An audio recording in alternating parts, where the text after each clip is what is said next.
మనం సాధారణంగా చూస్తే పెరిఫరల్గా పైన అర్థం చేసుకుంటే అన్ని రోజులు అన్ని సంవత్సరాలు దాదాపు ఒకేలా కనపడతాయి. ప్రతిరోజు మనం ఒకటే క్వాలిటీతో పనిచేస్తున్నలా కనిపిస్తుంది. కానీ ఎవ్రీ డే ఈజ్ యూనిక్. ప్రతిరోజు ఒక అద్భుతాన్ని సృష్టించే అవకాశం దొరుకుద్ది. ఆ రోజును మనం ఇగ్నోర్ చేస్తే ఆ రోజు నిర్వీర్యం అయిపోద్ది. Every day we have a possibility to create a miracle. Every day we get a chance to create a wonder. దాన్ని మనం ఎలా అప్రిషియేట్ చేస్తాం, ఏ విధంగా ఆ అద్భుతాన్ని సృష్టించడానికి ట్రై చేస్తాం, అది చాలా ఇంపార్టెంట్. ప్రతి క్షణంలో మనం ఒక అవకాశం వెతుక్కోవచ్చు. ప్రతి క్షణంలో ఒక కష్టంతో ఒక వండర్ని క్రియేట్ చేయొచ్చు. దానికి వర్క్ చేస్తూ ఉండాలి కంటిన్యూస్గా. Every day is unique, every minute is unique. మనం గమనిస్తే ఒక సంవత్సరంలో మనకేం గుర్తుంటాయి? ఆ సంవత్సరంలో మనం చేసిన పనులు, పండగలు, మనం కలిసిన కొత్త మనుషులు, మనం సెలబ్రేట్ చేసుకున్న మన బర్త్డే, ఇలాంటివి గుర్తుంటాయి. కానీ ఒక సంవత్సరంలో మనం ఎన్ని కొత్త మిరాకిల్స్ సృష్టించవచ్చు, ఎంత కొత్తదనాన్ని మన జీవితంలోకి తీసుకురావచ్చు.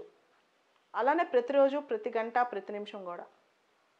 సో ఒకేలాగా జీవించడానికి ట్రై చేయొద్దు. ప్రతి గంటకి కొంత ఇంప్రూవ్మెంట్, మనం చేసే పనిలో ఇంకొంత పర్ఫెక్షన్, కొంత ఇంప్రూవ్మెంట్, ఇలా చేస్తూ పోతే ముందుకు వెళ్తూనే ఉంటాం. సో ఇలా ట్రై చేయండి. ప్రతిరోజు ఒకేలాగా నిద్ర లేవగానే ఒక మూడ్ ఆఫ్తో, ఈరోజు ఏంటి ఇంత పెసిమిస్టిక్గా ఉంది, ఈరోజు ఏంటి ఇలా ఆలోచిస్తున్నాం, ఇలా వద్దు. ఒక్కొక్క రోజు మనం గమనిస్తే మనకు అన్ని నెగిటివ్సే జరుగుతుంటాయి. ఒక పర్టికులర్ డే లేస్తే పడుకునే దాకా మనకన్నీ డిఫరెంట్ విషయాలు జరుగుతుంటాయి. కొన్ని మన చేతిలో కంట్రోల్లో ఉన్నవి, కొన్ని మన చేతిలో లేనివి కూడా.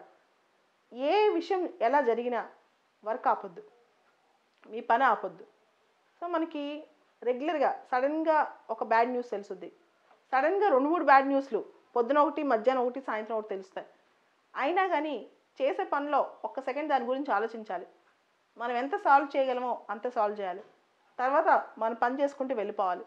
లేదా అక్కడే ఆపి మన పని మొత్తం పోస్ట్పోన్ చేసి అందరినీ డిసప్పాయింట్ చేసి అక్కడే కూలబడిపోకూడదు. Keep working, keep moving. ప్రతిరోజు ఒక యూనిక్నెస్ ఉంటుంది.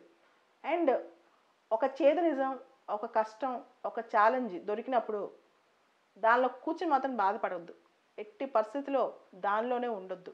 దాన్ని ఓవర్కమ్ ఎలా అవ్వాలి, దాన్ని మనం పక్కన పెట్టి వర్క్ ఎలా చేయాలి, అలా ముందుకెళ్తే మాత్రం అట్లీస్ట్ మనం ఎంత సక్సెస్ వచ్చినా లేకపోయినా మనం 100% మనకు మనం నిజాయితీగా ఉన్నాం, మనం 100% మనకు మనం సాటిస్ఫై అయ్యామని చెప్పుకోవచ్చు.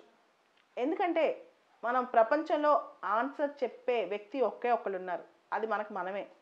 మనకు మనం ఎక్స్క్యూజ్ చెప్పుకున్నాం అనుకోండి, అయ్యో ఈరోజు నాకు ఈ కష్టం వచ్చింది, ఈరోజు బ్యాడ్ న్యూస్ తెలిసింది, నేను అసలు ఏం చేయలేకపోయాను, అలా రోజు రాత్రి పడుకునేటప్పుడు అనుకుంటాం రేపు పొద్దున్న లేసి సూపర్గా చేయాలి, మనం బాగా వర్క్ చేయాలని. అండ్ నెక్స్ట్ ఇయర్ బాగా మంచి లైఫ్ వస్తుంది, 10 ఏళ్ళ తర్వాత ఇంకా బాగుంటుంది. ఈ ఆలోచన పక్కన పెట్టండి. ఈరోజు ఈ మూమెంట్లో బతకండి. ఈ మూమెంట్లోనే మనం చేయగలిగింది చేయండి.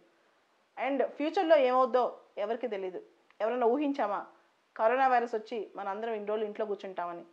సో ఇలా ఎవ్వరూ ఊహించలేరు. కాబట్టి ఫస్ట్ ఈ మూమెంట్లో ఉన్న టైంలో మన కోసం, మన గోల్ కోసం ఏం చేస్తున్నామో ఆలోచించండి. Live in the present moment, present second.